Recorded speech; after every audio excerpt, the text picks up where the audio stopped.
పితా పుత్ర పవిత్రాత్మ నామమున ఆమెన్.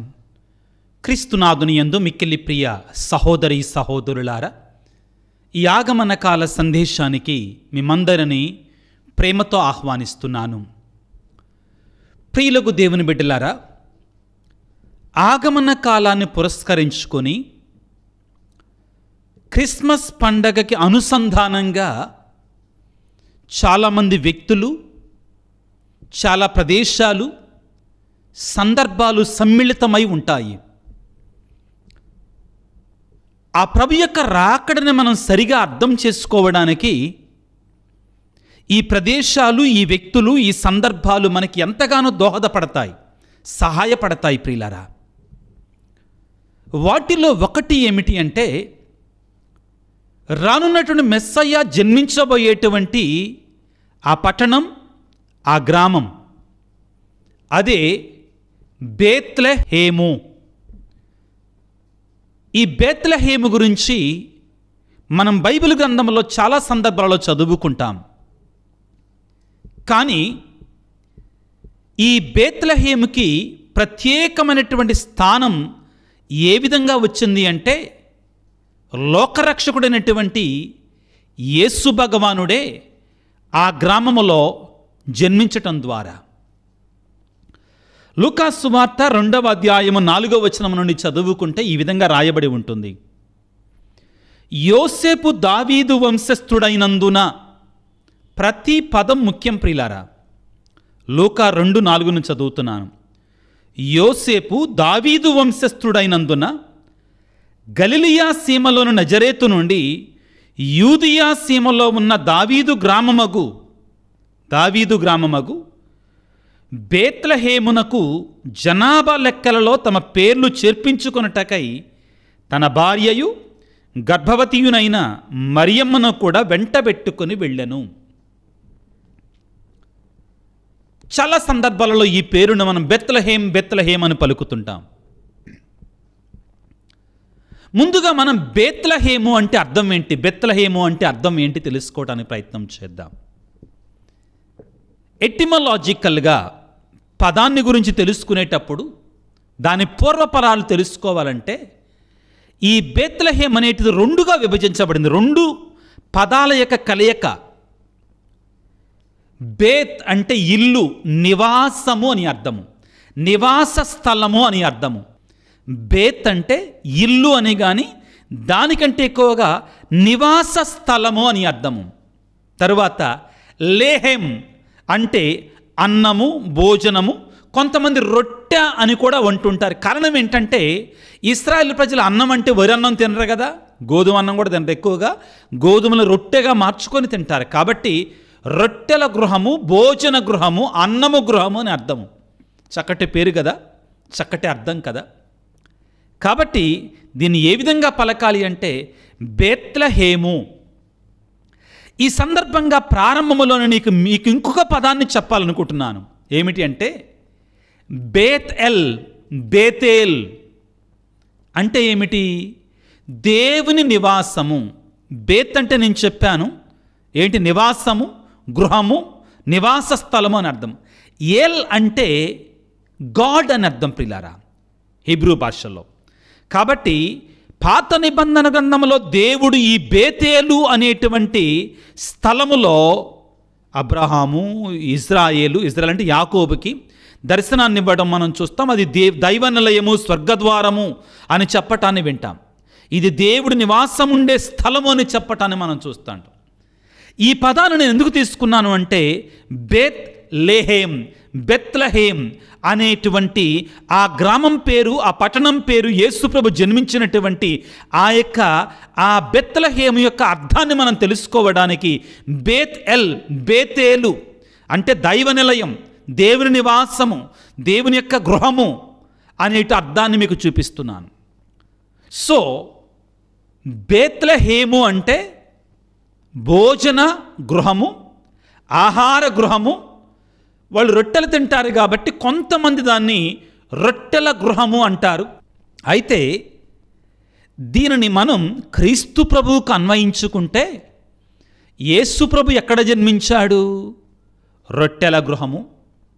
భోజన గృహము, అన్నము గృహము అయినటువంటి ఆ బెత్లెహేములో జన్మించాడు. యేసు ప్రభు ఎవరు? మనం ఒక్కసారి యోహాను సువార్త 6వ అధ్యాయం 51వ వచనాన్ని మనం చదువుకుంటే, పరలోకము నుండి దిగి వచ్చిన జీవము గల ఆహారమును నేనే అని పలుకుతున్నాడు. పరలోకము నుండి దిగి వచ్చిన జీవము గల ఆహారం అనే యేసు భగవానుడు భోజన గృహమైనటువంటి, ఆహార గృహమైనటువంటి బెత్లెహేములో జన్మించాడు. ఎంత అర్థవంతంగా ఉందో చూడండి ప్రియ సహోదరి సహోదరులారా. ఇప్పుడు మనం బెత్లెహేము అంటే అర్థం ఏంటో మనం తెలుసుకున్నాం. మనందరం ఇప్పుడు ప్రశ్నించుకోవాల్సింది ఏంటంటే, దేవుడు ఎందుకు తన కుమారుడు ఈ లోకములో జన్మించాలి అనుకున్నప్పుడు ఆయన ఎందుకని బెత్లెహేము నగరాన్నే, ఆ బెత్లెహేము గ్రామాన్ని ఎందుకు ఎన్నుకున్నాడు తెలుసుకోవడానికి ప్రయత్నం చేద్దాం. మనం లూకాసు వార్త 2వ అధ్యాయం 4-5 వచనాలు చదువుకుంటే, యోసేపు బాలయేసు యొక్క యేసుప్రభుకి సాకుడు తండ్రి అయినటువంటి మరియ తల్లి యొక్క నిగ్రహవరుడైనటువంటి యోసేపు గారు ఎవరి వంశము నుండి వచ్చినటువంటి వాడు? యోసేపు దావీదు వంశస్థుడైనందున దావీదు రాజు గలిలయ సీమలను నజరేతు నుండి యూదయ సీమలను దావీదు గ్రామమగు బెత్లెహేమునకు జనాభా లెక్కలలో తమ పేర్లు చేర్పించుకున్నటకై వెళ్ళాను. ఆ తర్వాత మనం చదువుకుంటాం, ఆ భార్య గర్భవతి అయినట్టు మరియా, ఆమె నిండు చూలాలు కాబట్టి అక్కడ ఒక కుమారుని ప్రసవించింది, పొత్తిగుడ్డల్లో చుట్టి ఉంది. అది మనం తర్వాత చదువుకుంటాం. దీనిని గురించి మనం ప్రస్తుతానికి ఇక్కడ ఆగి ఒక్కసారి మనం మత్తయి శుభవార్తలోనికి వెళ్ళడానికి ప్రయత్నం చేద్దాం పిల్లారా. ఏం జరుగుతుంది అక్కడ? మత్తయి శుభవార్త 2వ అధ్యాయంలో యేసు ప్రభు జన్మించాడు. 3 జ్ఞానులకి కూడా ఆ దేవుడు చూపించినటువంటి ఆ నక్షత్రాన్ని పట్టుకొని వారు యెరూషలేములో ఉన్నటువంటి హెరోదు రాజు దగ్గరికి వచ్చి, అయ్యా, యూదుల రాజుగా జన్మించిన శిశువు ఎక్కడా అని అడిగారు. అడిగితే కంగారు పడ్డాడు, కోపోద్రికుడయ్యాడు, ఆవేశపడ్డాడు, కానీ బయటికి చూపించలేదు. ఇది విన్నటువంటి యెరూషలేము వాసులందరూ కూడా కలత చెందారు. ఎందుకని? హెరోదు ఇంకా మమ్మల్ని రాజు రంపాన పెడతారు, మా పని అయిపోయింది. ఆయన బ్రతికుండగా ఇంకొక రాజు పుట్టాడు అంటే అయిపోయినట్టే. కానీ హెరోదుకు తెలియంది ఏంటంటే, యేసు ప్రభు ఈలోక సంబంధమైన రాజు కాదు, అయినా కానీ ఆయన మమ్మాటికి రాజు.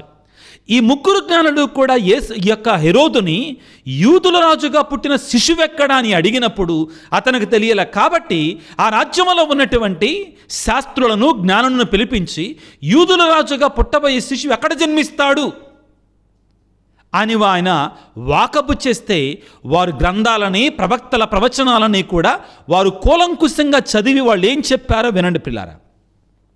మత్తయి శుభవార్త 2వ అధ్యాయము 4వ వచనము.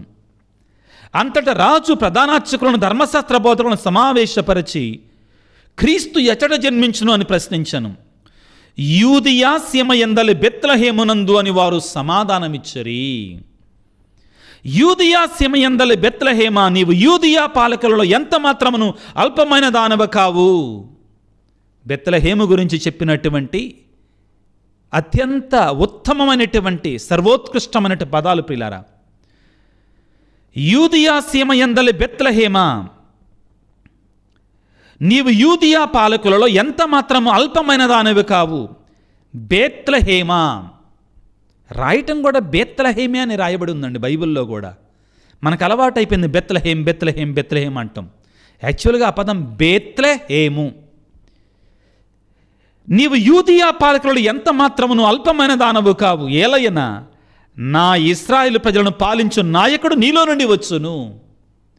ఇది అక్కడ ఉన్న శాస్త్రులు, జ్ఞానులు, ధర్మశాస్త్ర బోధకులు ప్రవక్తల ప్రవచనాల నుంచి తీసుకొని వచ్చిన 3 రాజులకి, హెరోదు రాజుకి వినిపించారు.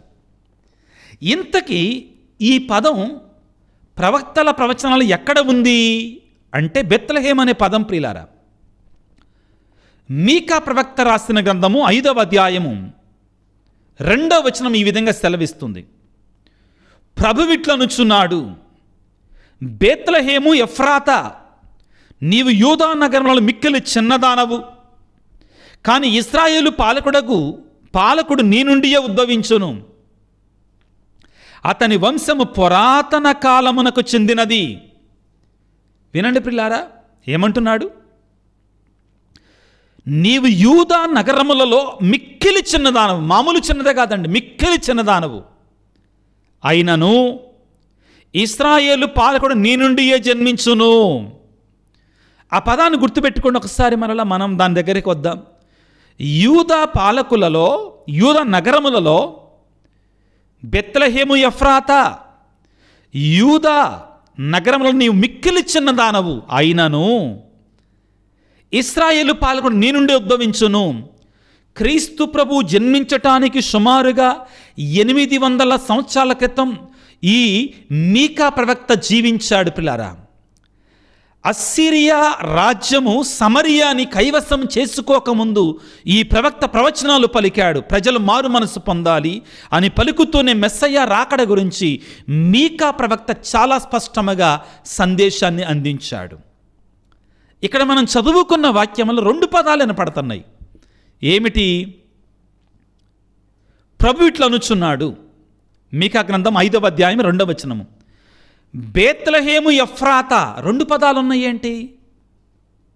ఇప్పుడు మీరు గుర్తుపెట్టుకోవాల్సింది ఏంటంటే, ఈ బేత్లెహేముకు మరొక పేరు ఏంటంటే ఎఫ్రాతా.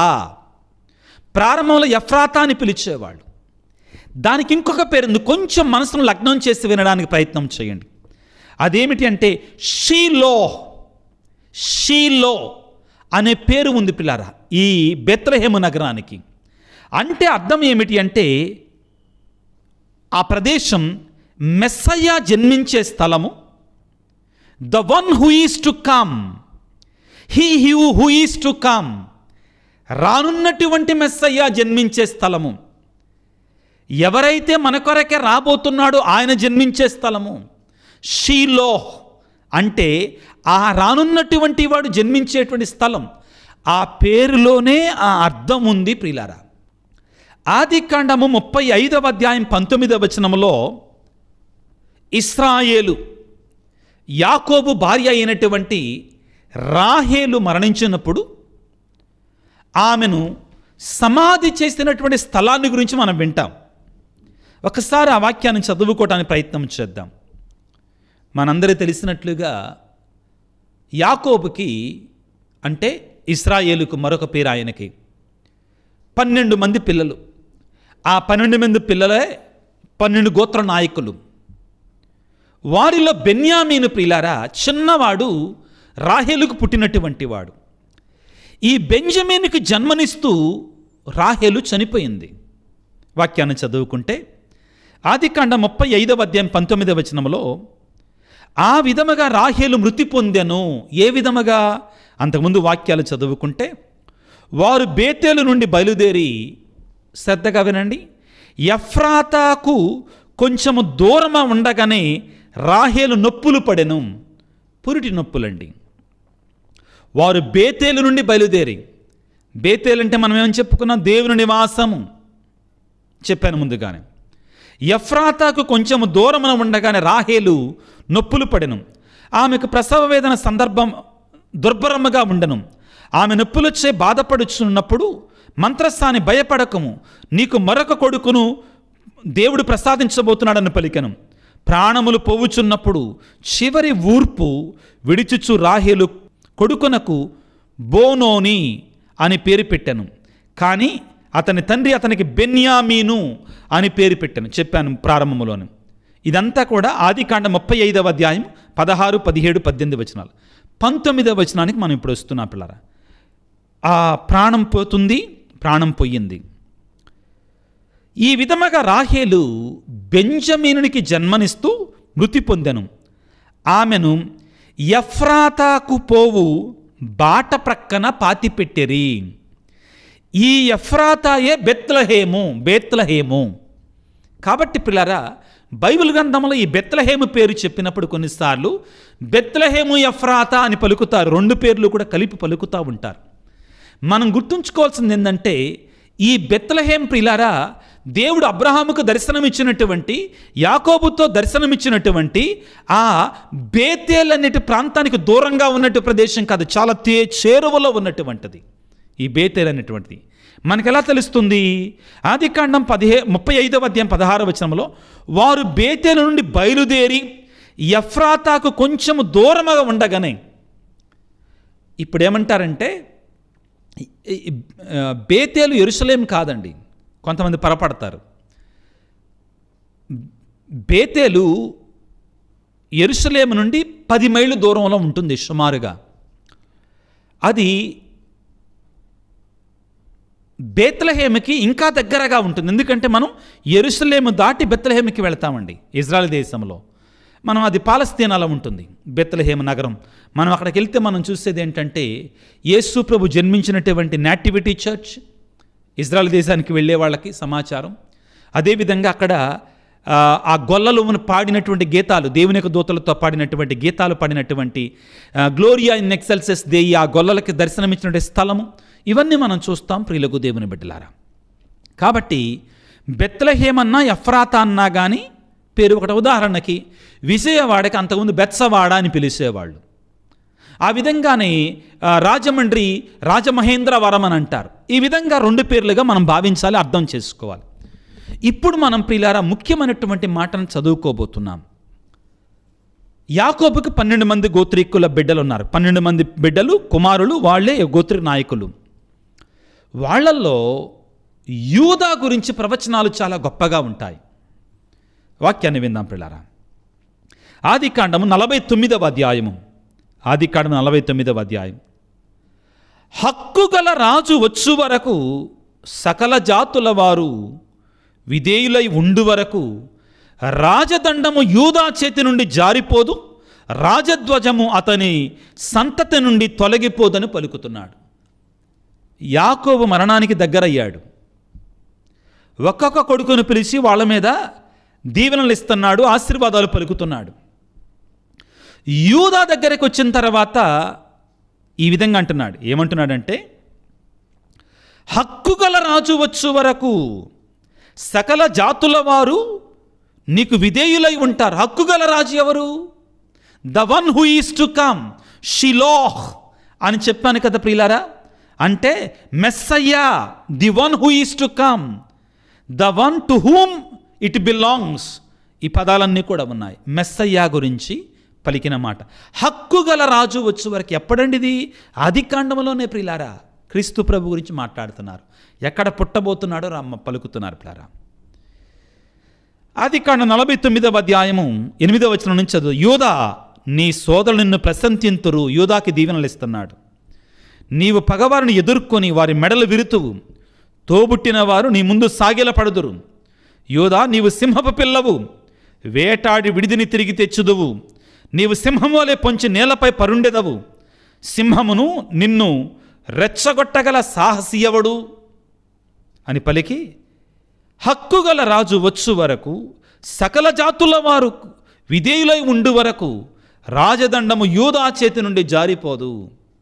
ఇక్కడ మనం కొంచెం ముందుకు వెళితే ఈ యోధా జాతి వాళ్ళల్లో రాజు ఎవరు, గొప్ప రాజు ఎవరు అంటే ప్రియులారా దావీదు మహారాజు. దావీదు మహారాజు ప్రియులారా మనం చదువుకుంటే సమూవేలు మొదటి గ్రంథము 16వ అధ్యాయం.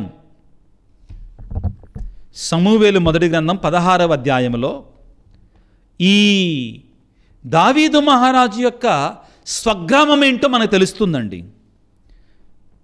సమూవేలు మొదటి గ్రంథము 16వ అధ్యాయం 1వ వచనం. యావే సమూవేలుతో, నేను సౌలును రాజుగా నుండనీయలేదని ఎంతకాలం ఇట్లు దుఃఖింతువు? కొమ్మును తైలముతో నింపుకొని పయనమై పొమ్ము. బెత్లెహేము వాసి అయిన ఈషాయి కడకు నిన్ను పంపెదను. అతని కుమారులలో ఒకరిని రాజుగా ఎన్నుకుంటుని. ఈషాయి కుమారుడైనటువంటి దావీదును దేవుడు ఎన్నుకుంటున్నాడు. ఈ ఈషాయి స్వగ్రామం ఏ ఊరండి? బెత్లెహేము. బేత్లెహేము. ఈ ఈషాయి, ఈ దావీదు, ఈ సలోమోను ఎవరి వంశానికి చెందినటువంటి వారు అంటే, ఎవరి వర్గానికి చెందినటువంటి వారు, ఎవరి గోత్రీకులు ప్రియులారా అంటే యూదా గోత్రీకులు, యూదా వంశానికి చెందినటువంటి వారు. అయితే రానున్న మెస్సయ్యా కూడా యూదా గోత్రంలోనే జన్మించాలి అన్నట్లుగా దేవుడు యోసేపు గారిని సాకుడు తండ్రిగా ఎన్నుకున్నాడు. అయితే ఇక్కడ ప్రధానంగా మనం ధ్యానించే అంశం ఏమిటి అంటే, యేసు ప్రభువు ప్రియులారా బేత్లెహేములోనే ఎందుకు జన్మించాలి అంటే, ప్రవచనాల యొక్క నెరవేర్పు కొరకే ఆయన అక్కడ జన్మించాడు. దేవుని యొక్క సంకల్పానుసారముగానే అక్కడ జన్మించాడు. దేవుని యొక్క చిత్తానుసారముగానే అక్కడ జన్మించాడు. ఇది దేవుని యొక్క ప్రణాళిక, దేవుని యొక్క చిత్తం. ప్రియులకు దేవుని బిడ్డలారా, దావీదు ఎక్కడ నివాసి అంటండి? బెత్లెహేము నివాసి అని ఈషాయి కడకు నేను పంపేదను, అతని కుమారుల్లో ఒకని రాజుగా ఎన్నుకుంటాను. ఏం జరిగింది ఆ తర్వాత పిల్లారా? 13వ వచనములో, సమూవేలు తైలపు కొమ్మును అందుకొని పుచ్చుకొని అన్నల ఎదుట దావీదునకు అభిషేకము చేసెను. ఆ దినము మొదలుకొని దేవుని ఆత్మ దావీదును ఆవేశించి అతనితో ఉండిపోయెను. ఇంత చరిత్ర ఉంది ప్రియులారా. ఎందుకు యేసు ప్రభు బెత్లెహేము నగరంలోనే జన్మించాలి?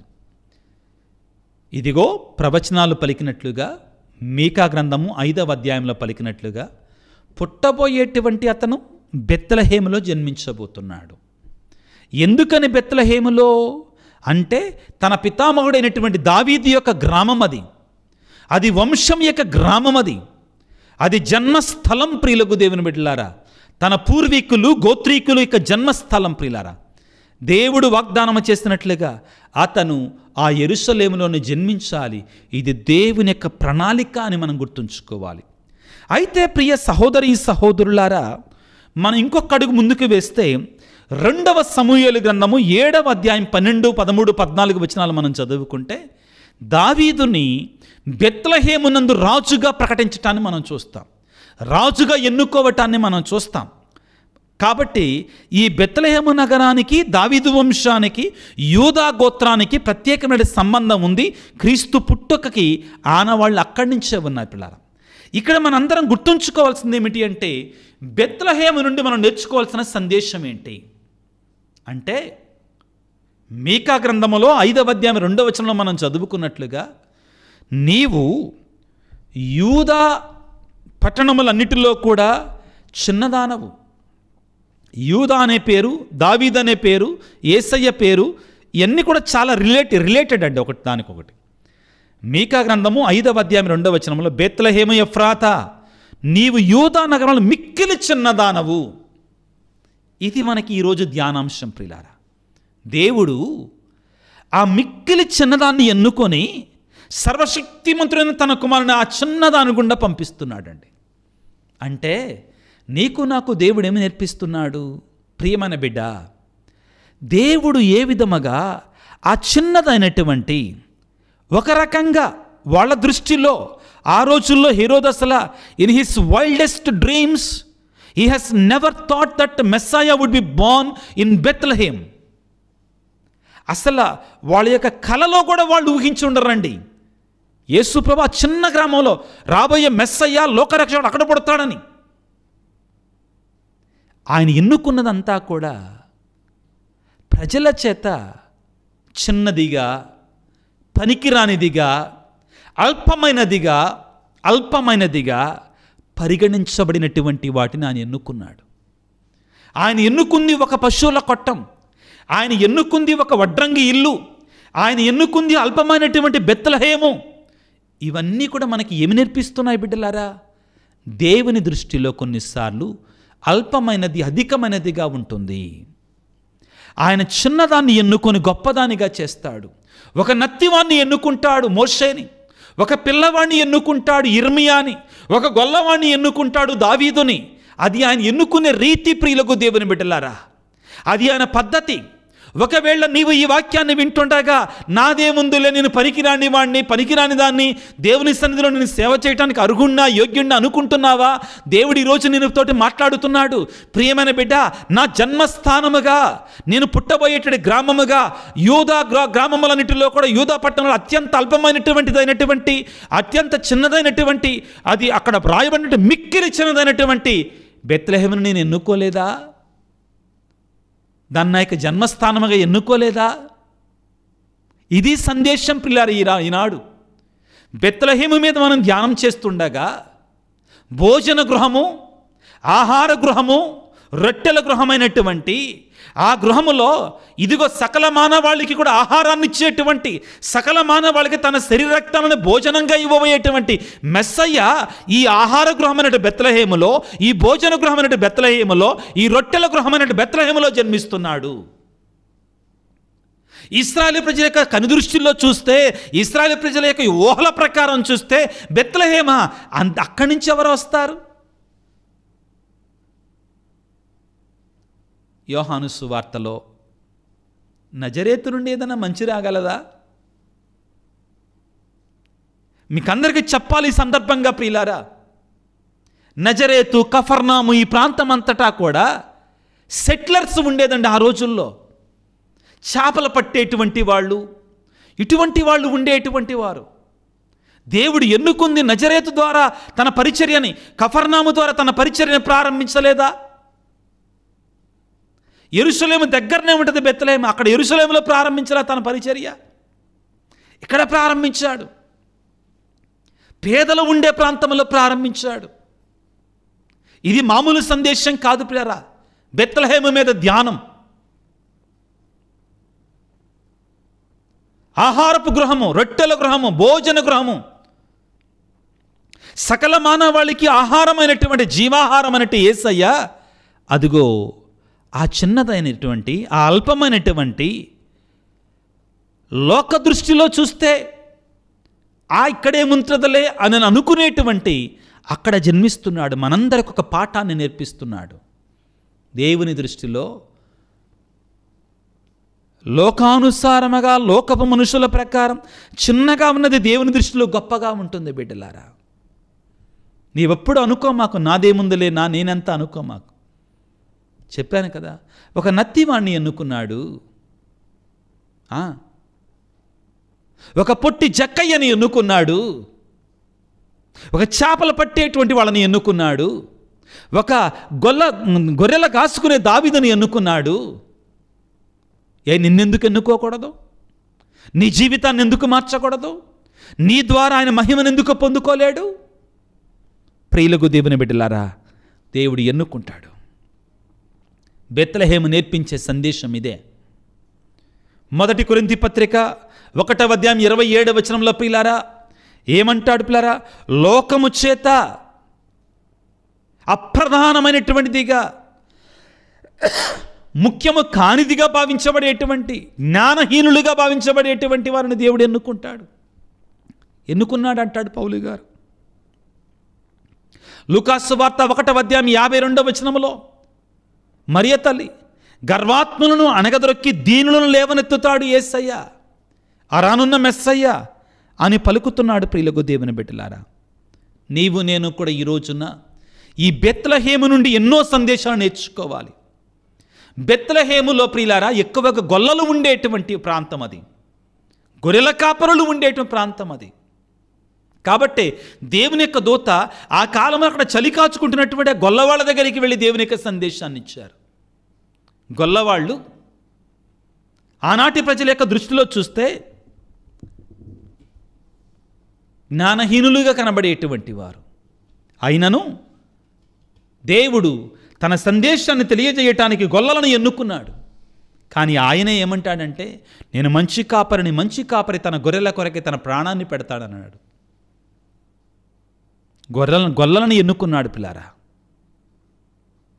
ఈనాడు ప్రియ సహోదరి సహోదరులారా, రొట్టెల గృహము, ఆహార గృహము, భోజన గృహమైనటువంటి ఆ బెత్లెహేములో జన్మించినటువంటి యేసయ్య లూకాసు వార్త 22వ అధ్యాయం 19వ వచనంలో, ఇదిగో ఇది నా శరీరము, దీనిని తీసుకొని మీరు భుజించండి. దేవుడు ఈ రీతిగా రొట్టెల గృహములో జన్మించినటువంటి ఆయన మనందరికీ ఆహారముగా మారాడు. ప్రియులారా, ఈనాడు ముఖ్యంగా ఈ బెత్లెహేము నుంచి మనం నేర్చుకునే సందేశం ఇదే. బెత్లెహేమా ఎఫ్రాతా, నీవు యూదా నగరంలో మిక్కిలి చిన్న దానవు. అయితే మత్తయి శుభవార్త 2వ అధ్యాయం 6వ వచనంలో ఏమని పలుకుతున్నాడు? యూదయా సీమయందల బెత్లెహేమా, నీవు యూదయా పాలకులు ఎంత మాత్రం అల్పమైన దానవు కావు పో అన్నాడండి. అల్పమైన దానవు కావు దేవుని దృష్టిలో. నీవు చిన్నదానివే. మిక్కిలి చిన్నదానివే, చిన్నవాడివే, మిక్కిలి చిన్నవాడివే, కానీ దేవుని దృష్టిలో నువ్వు అల్పమైనటువంటి వాడివి కాదు. దేవుడు తలుచుకుంటాడు. లోకము చేత తిరస్కరించబడినటువంటి వాడిని ఎన్నుకునే దేవుడు, లేవనెత్తేటువంటి దేవుడు ఆయన. ఈ ఆగమన కాలంలో ఉండగా నిన్ను నీవు కూడా సిద్ధపరచుకో. దేవుడు నీ హృదయంలోనికి వస్తాడు. నాలోనిక, నా ఇంటికి వస్తాడు. నువ్వు చేయాల్సింది నిన్ను నీవు సిద్ధపరచుకొని యోగ్యమైనటువంటి నివాస స్థలముగా ఆయనకి నీ హృదయాన్ని ఇవ్వగలిగితే, మార్తా మరియల ఇంటికి వెళ్ళినట్లుగా, జక్కయ్య ఇంటికి వెళ్ళినట్లుగా, దర్శన గ్రంథం 3వ అధ్యాయంలో 20వ వచనంలో పలికి నేను నీ హృదయ ద్వారం చెంత నిలిచి తలుపు తట్టుచున్నాను అంటున్నాడు. ఆ చిన్నారి బాలయేసు నీ హృదయంలోనికి, నీ ఇంటిలోనికి వస్తాడు. నిన్ను తన పరమానందముతో నింపుతాడు. పరలోకములో దేవునికి మహిమ, భూలోకములో మంచి మనస్సు గల వారందరికీ శాంతి, సమాధానమని నీకు నిజమైన శాంతినిస్తాడు. తలల వంచి ప్రార్థన చేసుకుందాం. సర్వశక్తిమంతుడా, సర్వోన్నతుడా, ప్రేమమయుడా, నీకు స్తోత్రాలు, వందనాలు. ఈనాడు నీవు జన్మించబోయేటువంటి బేత్లెహేము నగరాన్ని గురించి, యూదియా పాలకుల అత్యల్పమైనటువంటి దానిని నువ్వు ఎన్నుకున్నావు తండ్రి అని మాకు నేర్పించావు. ఓ యేసు రాజా, ఓ సర్వశక్తిమంతుడా, నిన్ను నీవు రిక్తుని చేసుకొని దీనునిగా, కడుదీనునిగా, అల్పమైనటువంటిది బెత్లెహేములో జన్మించావు. కానీ నీవు జన్మించటం ద్వారా యూదయాసీమ యందలి బెత్లెహేమ, నీవు ఎన్నటికీ నీ అల్పమైన దానివి కాదు అని పలుకుతున్నాడు. మా జీవితాలలో, మా బ్రతుకులలో ప్రభా, కొన్నిసార్లు మేము మాకున్న స్థితిని బట్టి, పరిస్థితిని బట్టి కృంగుబాటుతనముతో నేనెంత, నా దగ్గరే దేవుడు వస్తాడా, నన్ను దీవిస్తాడంటుంటా. కానీ ప్రభువా, ఈనాడు ఈ వాక్య పరిచయలో పాల్గొన్న ప్రతి బిడ్డను మీరు దీవించండి, ఆశీర్వదించండి. నీ మహాశక్తితో, నీ కృపతో నింపండి తండ్రి. ముఖ్యంగా కృంగుబాటుతనముతో, వెనకబాటుతనముతో ఉన్నటి బిడ్డల కొరకే ప్రార్థిస్తున్నాను. ఆత్మీయంగా వెనకబాటుతనం బలపరచండి, దృఢపరచండి. ఏ విధముగా నీవు అల్పమైనదైనటువంటి బెత్లెహేములో జన్మించావు ప్రభుగా, మేము పాపులం, బలహీనులం అనుకునేటువంటి వారిలో నువ్వు జన్మించే దేవుడు నాయన. మమ్మల్ని ఉద్ధరించేటువంటి వాడి, మా పాపస్థితిని మార్చివేసే దేవుడు నాయన. మేము విశ్వాసముతో, నమ్మకంతో తండ్రి, నీడల నమ్మకంతో నిన్ను అనుసరించలో మమ్మల్ని దీవించమని, అనారోగ్యంతో బాధపడుతున్న ప్రతి బిడ్డని గాయపడిన హస్తాలతో తాకి స్వస్థపరచండి. కుటుంబాలలో శాంతి, సమాధానం దయచేయండి. ఎవరైతే మా కొరకు ప్రార్థించండి స్వామి అని మెసేజ్ల రూపంలో వ్యక్తిగతంగా అడిగిన వారందరిని దీవించండి తండ్రి. ముఖ్యంగా ఈ పరిచర్య ముందు కొనసాగటానికి ఎవరైతే రెగ్యులర్గా సహాయం చేస్తున్నారో వారందరినీ కూడా 30 అంతలుగా 100 అంతలుగా దీవించమని మనాదురైన క్రీస్తు ద్వారా వేడుకొనుచున్నాము తండ్రి, ఆమెన్. ప్రభువు మీతో ఉందురుగాక, మీ ఆత్మతో ఉందురుగాక. సర్వశక్తి గల సర్వేశ్వరుడు పిత, పుత్ర, పవిత్రాత్మ మిమ్ము మీ కుటుంబాలను చల్లగా దీవించి ఆశీర్వదించి కాపాడుదురుగాక. God bless you. దేవుడు మిమ్ము దీవించుగాక. ఆమెన్.